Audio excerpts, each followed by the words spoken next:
Kinita pa ko ng dami mo. Nalaman ko na namatay na si Irene. Ang susunod na programa ay rated PG. Ito ay nangangailangan ng patnubay at gabay ng magulang para sa mga batang manunood.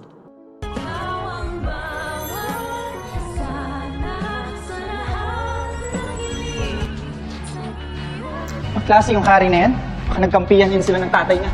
Regan? Medyo matatagalan pa ng paglabas ng kwarto itong sila Harry at Lynette dahil magkukwento pa itong si Lynette sa sinapit niya sa kamay ng kanyang asawang si Carlos. Nasapilitan nga siyang sinama ni Carlos sa bagong bahay na yun na kanyang binili sa kanyang tito, hindi para sa kanilang second honeymoon, kundi para sa pandurukot nito sa kanya. At ikakwento pa ni Lynette kay Harry na umamin daw mismo sa kanya si Carlos na siya ang pumaslang dito kay Irene. Kaya naman lahat ng katanungan ni Harry sa kanyang isipan patungkol sa kanyang ama ay nasagot na nang makausap niya nga itong si Lynette at na-realize niya na maling-mali talaga ang ginawa niyang pagtatanggol sa kanyang tatay kila Annalyn. At dahil maaalala ni Harry na maaari nang bumalik ang kanyang ama anytime soon dahil nga sa niloko niya lang ito na kunwari nga ay nagpatulong siya sa kanyang flat na gulong, ay dali-dali niya nang inakay ang kanyang tita Lynette pababa ng hagdan hanggang sa makalabas na nga sila ng bahay. Tiyempo namang makakabalik na rin si Carlos sa bahay nang dahil sa na-realize niya na niloko lang pala siya ng kanyang anak. Kaya naman agad siyang umakyat ng second floor upang tignan kung nandun pa ang kanyang asawang si Lynette. Pero laking gulat niya nang maadatnan niya na lang ay tali ni Lynette at wala na nga doon ang kanyang asawa. At dahil nga nalaglag ni Harry sa hagdan ang kanyang telepono,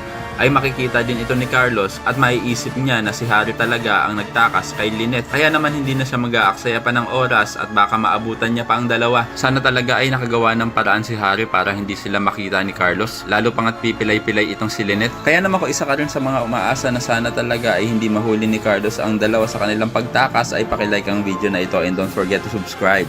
Thanks for watching and see you on our next episodes. Bye-bye!